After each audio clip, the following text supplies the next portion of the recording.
7টি কারণে ঘর থেকে অভাব দূর হয় না।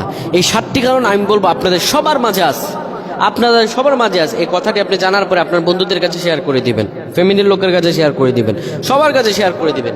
এই 7টি কারণে আপনার আমার ঘরে কোনো শান্তি নাই। এত টাকা আয় করেন, টাকা আয় করেন একদিকে যায় আরেকদিকে। এই 7টি কারণ সবার মাঝে বিদ্যমান। প্রিয় ভাইরা আমার, 7টি কারণে মানুষের অভাব দূর হয় না। 1 নম্বরে বাথরুমে গিয়ে কথা বলা। অনেকে আমরা বাথরুমে গিয়ে কথা বলি, ফোনে কল আসলে কথা বলি, বাইরে থেকে ডেকে কথা বলি। 2 নম্বরে কবরস্থান দিয়ে যখন আমরা হেঁটে যাই তখন কবরস্থানের মধ্যে হাসাহাসি করি, দুষ্টামি ফাজলামি বিভিন্ন রকম কথাবার্তা বলি। 3 নম্বরে হাত না ধুয়ে খাবার খাওয়া। আমরা হাত ধুতে চাই না, খাবার হয়েছে তো কখন মুখে দেব। 4 নম্বরে দান করে খোটা দেয়া, কাউকে কিছু দিয়ে আবার তাকে খোটা দেয়া, তোরে আমি অমুক দিন দিছিলাম, আছে না নাই, দান করে খোটা দেয়া।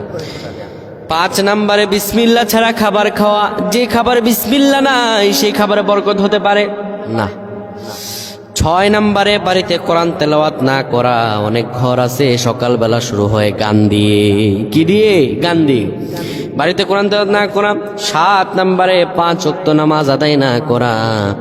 নামাজ পড়বেন না, আপনার সব কিছু বরবাদ করে দিবেন যিনি তিনি কে? আল্লাহ।